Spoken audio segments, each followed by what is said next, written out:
Shalom Bracha, tous nos auditeurs ainsi que toutes nos auditrices. Eh bien, ce Shabbat, les Antachim, nous allons lire la paracha de Vayakel Pekoudé. Et dans ces deux parachiotes, eh bien, il y a deux questions essentielles que nous devons nous poser.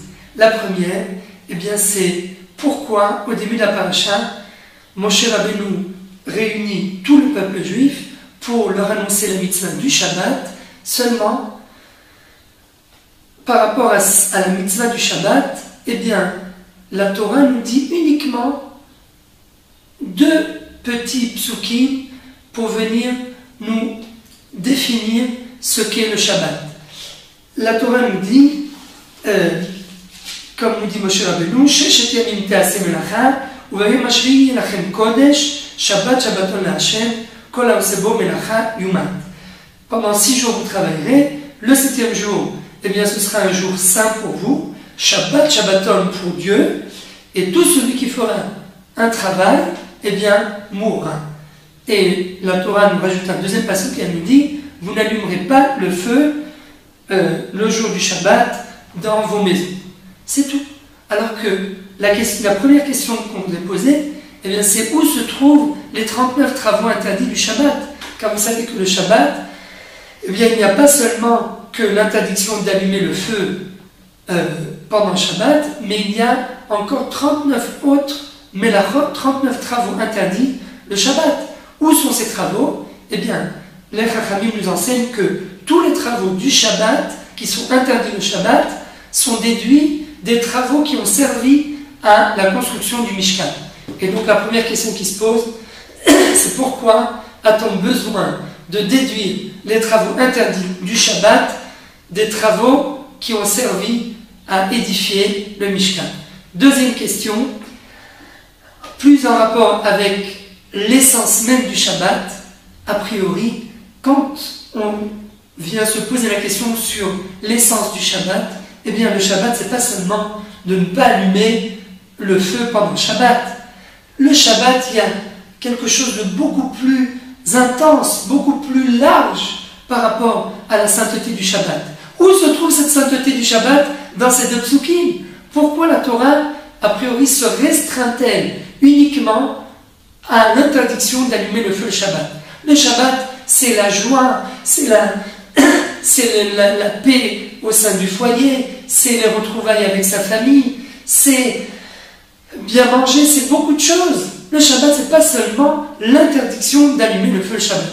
Et donc, la deuxième question que nous voudrions poser, eh bien c'est où s'est envolée toute l'essence du Shabbat? Alors en fait, pour répondre à la première question, eh bien la réponse est toute simple. Pourquoi les melachot du Shabbat sont-elles déduites, les 39 travaux interdits de faire Shabbat, sont-ils déduits des 39 travaux qui ont servi à édifier le Mishkan? Eh bien la réponse est simple. Parce que la Kedusha, la sainteté du Shabbat, doit être déduite de la sainteté du Mishkan. Et a priori, la question se renforce encore plus. Car quand vous venez voir qu'est-ce que le Mishkan en quelque sorte, eh bien le Mishkan, c'est un réveil d'en bas. Le Mishkan, c'est la construction de l'homme. C'est la construction dans la pierre, la construction dans le bois, la construction au niveau des tentures. C'est-à-dire qu'il y a beaucoup de il y a beaucoup d'artisans qui doivent venir pour construire ce Mishkan. On a besoin de menuisiers, on a besoin de couturiers, d'architectes, d'ingénieurs. Donc, en quelque sorte, le Mishkan, a priori, eh bien, c'est le fruit du travail de l'homme. Alors que le Shabbat, eh bien, c'est tout à fait l'antithèse. Le Shabbat, c'est en quelque sorte une dimension qui n'appartient qu'à Dieu. C'est quelque chose qui existe depuis le début de la création. Quelque chose qui relève de la dimension métaphysique. C'est au-delà du temps, au-delà de l'espace. C'est quelque chose qui relève tout à fait de la dimension d'Akadosh Baruch Hu. Donc si on résume, a priori le Mishkan relève de la dimension de l'homme, alors que le Shabbat relève de la dimension de Dieu. Et donc en théorie, ces deux notions sont tout à fait contradictoires. Et donc, si elles sont contradictoires, eh bien, comment peut-on déduire l'un de l'autre? Eh bien, en fait, la réponse est toute simple.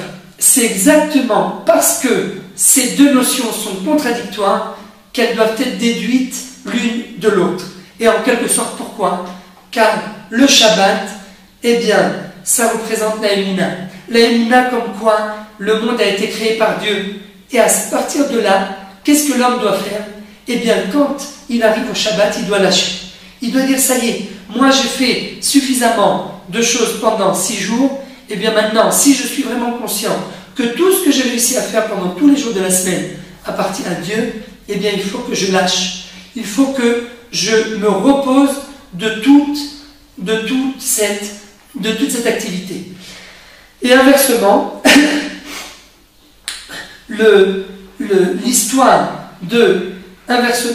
l'histoire de l'édification du Mishkan, eh bien, qu'est-ce qui vient nous apprendre? Que c'est vrai qu'il faut avoir cette foi, cette émina, comme quoi tout ce qui nous appartient, eh bien, ça provient de Dieu. C'est vrai, mais il ne faut jamais oublier que même si ça provient de Dieu, eh bien, nous sommes obligés, c'est la Torah qui nous le dit, qui nous l'enseigne, nous sommes obligés d'être actifs. Car il ne suffit pas simplement de se reposer que sur la foi, que sur la émina. Au contraire, cette foi, il faut la traduire dans les actes.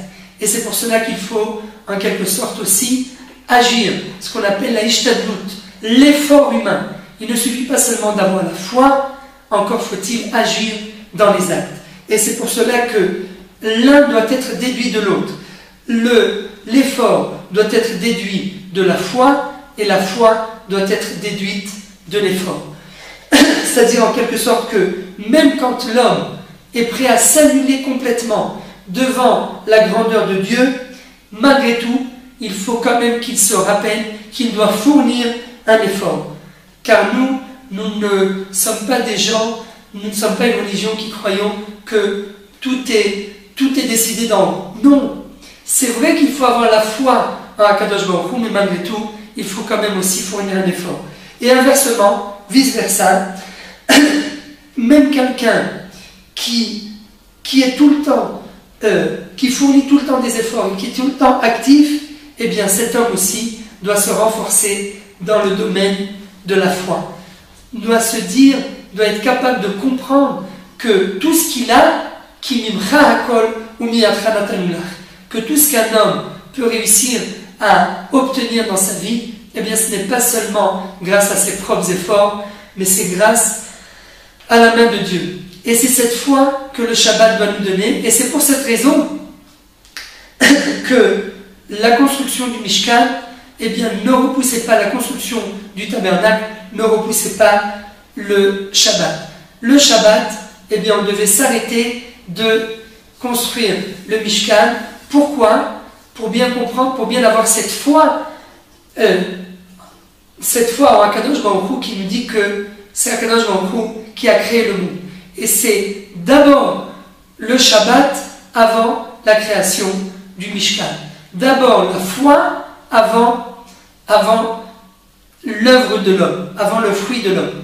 Seulement, ça c'est par rapport à la construction du Mishkan, seulement par rapport au service à l'intérieur du Mishkan, eh bien paradoxalement, nos sages nous enseignent qu'à l'époque du Mishkan, et même à l'époque du Beth Amikdash, à l'intérieur du Beth Amikdash, eh bien on allumait le feu le Shabbat, et on faisait la shrita aux animaux, et on allumait les encens pendant Shabbat, mais a priori, c'est tout à fait l'antithèse de ce qui est écrit dans cette paracha, puisqu'on nous dit que le Shabbat, il ne faut pas faire de travaux, les 39 travaux interdits. Certes, c'est vrai par rapport à la construction du Mishkan. Par rapport à la construction du Mishkan, la construction de l'homme doit s'arrêter Shabbat. Encore une fois, pourquoi? Car l'homme doit prendre conscience que tout ce qu'il construit, eh bien, c'est grâce à Dieu. Il doit avoir la foi que tout ce qui lui appartient, c'est à Dieu. Seulement, par rapport au service à l'intérieur du Beth Amikdash, eh bien là, ce service, encore une fois, n'est pas contradictoire avec cette foi. Au contraire, il faut toujours se rappeler que malgré la foi qu'on a en Dieu, eh bien, on va continuer à fournir des efforts. Et c'est pour cela que, bien que la construction du Mishkan soit interdite Shabbat, pour quelle raison? Pour qu'on puisse se rappeler que l'œuvre de l'homme, la construction de l'homme, tout ce que l'homme construit, que ce soit le menuisier, le couturier, l'architecte ou l'ingénieur, tout ce qu'il construit, eh bien, il doit se rappeler que c'est grâce à Dieu. Il doit avoir la foi en Dieu. Mais, par contre, par rapport au service des Kohanim dans le Beth Amikdash, le jour du Shabbat, eh bien, ils avaient le droit de faire tout ce qu'il fallait pour le service de Dieu à l'intérieur du Beth Amikdash. Pourquoi? Pour nous rappeler que même quelqu'un qui a la foi que tout vient de Dieu, eh bien, il ne doit pas oublier qu'il doit fournir un effort. Et fournir un effort, eh bien, c'est tous les jours de la semaine, 24 sur 24, 7 sur 7, il faut toujours fournir un effort, car nous croyons que, comme dit le proverbe, aide-toi et le ciel t'aidera. On ne peut pas uniquement se reposer sur la foi en Akadosh Baruch Hu, encore faut-il y mettre du sien, fournir un effort. Et c'est pour cette raison que d'un côté, la construction du Mishkan est interdite Shabbat, mais le service divin est une mitzvah à l'intérieur du Mishkan le jour du Shabbat. Et pour répondre à la deuxième question, pourquoi la Torah, a priori, nous parle de choses aussi restreintes? N'allumez pas le feu le jour du Shabbat. Celui qui fait un travail le jour du Shabbat, eh bien, est passible de mort. Mais où est tout le côté beau du Shabbat? Toute cette Kedusha qu'on attend le Shabbat. Eh bien, cette Kedusha, Rabotai, elle vient grâce au Chachamim. Elle n'est pas écrite dans la Torah, car elle est au-delà des lettres de la Torah. C'est les Chachamim qui nous disent, attention, le jour du Shabbat, tes paroles doivent être différentes des paroles de la semaine. Ta façon de marcher doit être différente de celle de ta façon de marcher pendant la semaine. Ta façon de penser le Shabbat doit être différente de la façon de penser pendant la semaine. Et grâce à cela, eh bien là, oui, le Shabbat y est lachem kodesh. C'est de cette façon, c'est grâce au Chachamim en quelque sorte, qui viennent nous dévoiler la lumière du Shabbat qui est une lumière tellement grande qu'elle ne peut pas en quelque sorte être contenue entre les lettres. Eh bien, ce sont les Chachamim qui nous dévoilent comment donner un sens au Shabbat. Eh bien, Zat Hashem, que toujours notre Shabbat, il soit à la fois d'un côté l'œuvre, une prise de conscience comme quoi tout vient d'Akadosh Baruch Hu, et d'un autre côté aussi cette prise de conscience comme quoi le Shabbat est tellement saint qu'on ne peut pas se permettre de parler le Shabbat comme on parle en semaine, de penser comme on parle en semaine, de regarder la réalité comme on la voit en semaine, mais au contraire que toute notre personnalité change à 180 degrés, que dans les moindres détails, nous puissions en quelque sorte changer notre nature, le Shabbat, exactement comme le but du Mishkan, car le but du Mishkan n'était pas seulement de faire un cérémonial, d'allumer des encens, d'allumer la menorah, de sacrifier des sacrifices à l'intérieur du Mishkan, mais bien au contraire, de venir changer la nature de l'homme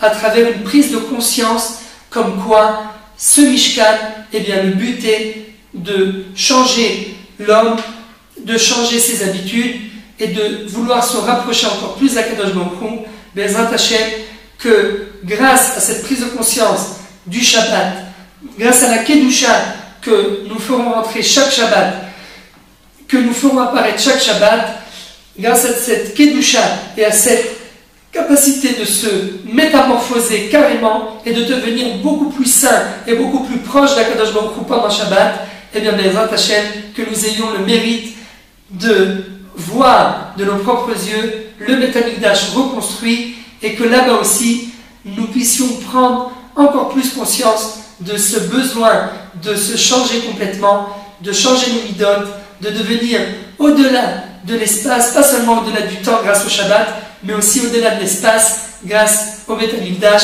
et Bezrat Hashem, en devenant au-delà de l'espace et au-delà du temps, en appartenant un petit peu à cette dimension métaphysique, eh bien, Bezrat Hashem, nous serons les vrais enfants d'Akadosh Baruch Hu, et grâce à cela, nous mériterons la venue du Mashiach, Amen, Amen,